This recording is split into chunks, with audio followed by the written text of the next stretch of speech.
ഈ അന്വേഷണം തുടങ്ങുമ്പോൾ പോലീസിനെ സംബന്ധിച്ചിടത്തോളം ഈ ലോൺ ആപ്പുകാരുടെ ഭീഷണിയിലേക്കാണ് കാര്യങ്ങൾ പോകുന്നത്. അവരുടെ ഒരു ഭീഷണി തള്ളാതെയാണ് പോലീസിന്റെ അന്വേഷണം പുരോഗമിക്കുന്നത്. അഞ്ചരക്കണ്ടി ഡെന്റൽ കോളേജ് അധ്യാപികയുടെ ഫോണിലേക്ക് വന്ന ലോൺ ആപ്പിന്റെ മെസ്സേജുകൾ അന്വേഷണ പരിധിയിലുണ്ട്. നിതിൻ ജീവനൊടുക്കുന്നതിന് മുൻപും ടീച്ചർക്ക് സന്ദേശങ്ങൾ വന്നതായാണ് കണ്ടെത്തൽ. ടീച്ചറുടെ നമ്പർ ലോൺ സംഘത്തിന് എങ്ങനെ കിട്ടിയെന്നത് നിർണായകമാകും. അധ്യാപികയുടെ പരാതിയിൽ പോലീസ് കേസ് എടുത്തിട്ടുമുണ്ട്.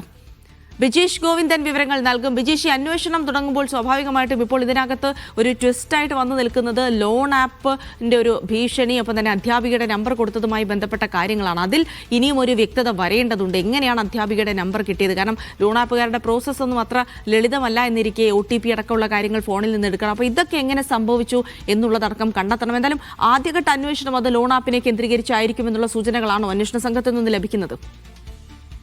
തീർച്ചയായും ജിൽസി, ഇതിനകത്ത് കണ്ണൂരിലുള്ള അഞ്ചരക്കണ്ടി മെഡിക്കൽ കോളേജിലെ അസിസ്റ്റന്റ് പ്രൊഫസറായിട്ടുള്ള ഒരു 7ാം സ്വദേശിയായിട്ടുള്ള അധ്യാപികയാണ് ഇത്തരത്തിൽ ലോൺ ആപ്പിന്റെ ഭീഷണിക്കിരയായ ആള്. അവർക്ക് നിരന്തരം ഇത്തരത്തിൽ മെസ്സേജുകളും കാര്യങ്ങളും വന്നിരുന്നു, ഫോൺ വിളികളും വന്നിരുന്നു. നിതിനും ഇത്തരത്തിലുള്ള ഫോൺ വിളി സന്ദേശങ്ങൾ വന്നതിന്റെ രേഖകളാണ് ഇപ്പോൾ പോലീസിന് ലഭ്യമായിരിക്കുന്നത്.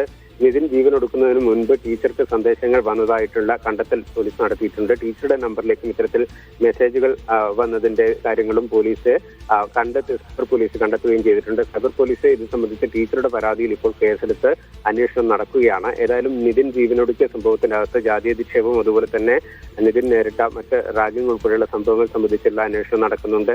പട്ടികവർഗ വിഭാഗക്കാർക്കെതിരായ അതിക്രമം തടയൽ നിയമം, അതുപോലെ തന്നെ ആത്മഹത്യാ പ്രേരണാ കുറ്റം ഇവ ചുമത്തി കോളേജിലെ തന്നെ 2 അധ്യാപകർക്കെതിരെ കേസെടുത്ത് ആ അന്വേഷണം നടക്കുന്നു. ഒപ്പം സമാന്തരമായിട്ടാണ് ഈ ലോൺ ആപ്പ് കേന്ദ്രീകരിച്ച് നടന്നിരിക്കുന്ന തട്ടിപ്പ് സംബന്ധിച്ചിട്ടുള്ള അന്വേഷണവും പോലീസ് നടത്തുന്നത്. ഇത് സൈബർ വിഭാഗത്തിന്റെ ആൾക്കാരാണ് ഇത് സംബന്ധിച്ചിട്ടുള്ള അന്വേഷണം നടത്തുന്നത്. ഈ പ്രത്യേക സംഘത്തിന്റെ അകത്ത് സൈബർ പോലീസിലെ അംഗങ്ങളുമുണ്ട്. അവരാണ് ഇത്തരത്തിലുള്ള മെസ്സേജുകളും അതുപോലെ തന്നെ മറ്റു കാര്യങ്ങളും കണ്ടെത്തിയിരിക്കുന്നത്. ഈ മെസ്സേജിനകത്ത് കൃത്യമായിട്ട് ഭീഷണിപ്പെടുത്തുന്ന തരത്തിലുള്ള സന്ദേശങ്ങളാണ് ലഭ്യമായിരിക്കുന്നത്. പോലീസിന് ഇതിന് കൃത്യമായിട്ടുള്ള വിവരങ്ങൾ ലഭ്യമായിട്ടുണ്ട്. അത് കേന്ദ്രീകരിച്ചുള്ള അന്വേഷണം ഇപ്പോൾ മുന്നോട്ട് പോവുകയാണ്. ശരി, അപ്പോൾ ലോൺ ആപ്പുമായി കേന്ദ്രീകരിച്ചുള്ള ഒരു അന്വേഷണത്തിലേക്കാണ് പോലീസ് ആദ്യഘട്ടത്തിൽ കടക്കുന്നത് എന്നുള്ള സൂചനകളാണ് വരുന്നത്. ബിജീഷ് ഗോവിന്ദനാണ് വിവരങ്ങൾ നൽകിയത്.